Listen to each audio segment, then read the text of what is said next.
नमस्कार।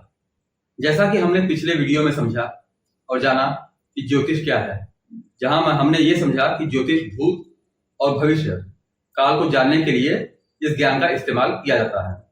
यदि आपने वो वीडियो नहीं देखा है तो एक बार आप उसको जरूर देख लीजिएगा। आज थोड़ा सा इसी ज्ञान को आगे बढ़ाते हुए इसके बारे में थोड़ा और गहराई से समझेंगे। तो ज्योतिष ज्ञान को हम लोग अमूमन दो भागों में बांट सकते हैं। एक होता है गणितीय और एक होता है फलित। पहले गणितीय के बारे में बात कर लेते हैं। गणितीय ज्योतिष में हम लोग ग्रह और नक्षत्र की गति और स्थिति की गणना करते हैं। इसी के माध्यम से हम ये समझते हैं सूर्यास्त कब होगा, सूर्योदय कब होगा, चंद्र ग्रहण कब लगना है, सूर्य ग्रहण कब लगना है। जैसा कि हम ये सभी जानते हैं कि ग्रहों में चंद्रमा की गति सबसे तेज होती है और सबसे मंद गति से यात्रा करने वाला ग्रह शनि होता है। तो ये गणित के सूत्र और सिद्धांतों को मद्देनजर रखते हुए हम इन बातों को जानते और समझते हैं। अब आगे बात करते हैं फलित ज्योतिष के बारे में। जैसा कि हमने पिछले वीडियो में भी ये जानने की कोशिश की, आखिर ज्योतिष का जो ज्ञान है ये क्या इंसानी जीवन को प्रभावित करता है, क्या ग्रह और नक्षत्र क्या वास्तव में इंसानी जीवन को प्रभावित करते हैं। इस बात को समझने के लिए मैं एक उदाहरण के द्वारा मैं आपको समझाने की कोशिश करता हूं कि भगवान ने मानव शरीर का निर्माण किया या उसे बनाया।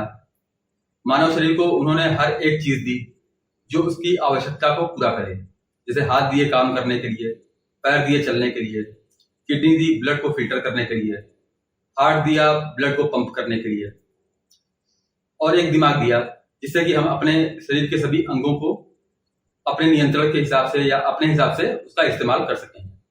लेकिन क्या हमारे दिमाग पे पूर्ण रूपेण से कंट्रोल या फिर नियंत्रण है? तो हमें ऐसा नहीं लगता, क्योंकि एक विचार हैं जिनके ऊपर हमारा कोई भी नियंत्रण नहीं। एक आता है, फिर वो जाता है, फिर दूसरा आता है, फिर वो जाता है। इसी तरीके से ये क्रम निरंतर चलता रहता है। तो आखिर ये विचार हमारे दिमाग में कब, कहां से और कैसे आते हैं? इन्हीं का संबंध हमारा ग्रहों से है। किसी एक महान व्यक्ति ने कहा था कि इंसान में वो शक्ति है कि वो जो चाहे वो कर सकता है, लेकिन बस चाहना ही उसके बस में नहीं है कि वो क्या चाहता है, कि वो क्या चाहे। तो ये चाहने वाला कार्य जो की है ये ग्रहों ने अपने हाथ में रखा हुआ। इसी से हम समझ सकते हैं कि ग्रह हमारे लिए कितने महत्वपूर्ण है। जैसा कि हम ये देख रहे हैं आज के परिवेश में ज्योतिष का ज्ञान हर एक दूसरा बंदा रखता है। ऐसे बहुत से झोला छाप ज्योतिष आपको फेसबुक, ट्विटर और यूट्यूब पे मिल जाएंगे। अच्छा, एक प्रश्न है कि आखिर आप ज्ञान से क्या समझते हैं? ज्ञान वो चीज होती है जिसके द्वारा भ्रम, अंधकार को दूर किया जाए। यदि वही ज्ञान इंसान के अंदर भय या भ्रम को पैदा करे तो क्या आप उसे वाकई में ज्ञान कहेंगे? मुझे नहीं लगता। यदि हम आज किसी ज्योतिष के पास जाते हैं पत्रिका दिखाने के लिए या फिर कुछ भी दिखाने के लिए, तो विवाह के बारे में अगर पूछना हो तो ज्योतिष यही कहेगा मंगल का दोष है, मंगली है, और कुछ नहीं। कोई भी इंसान अपने विवाह के बारे में पूछने के लिए गया है तो आपको यह बताना चाहिए कि विवाह होगा या नहीं होगा। अगर होगा तो कब होगा।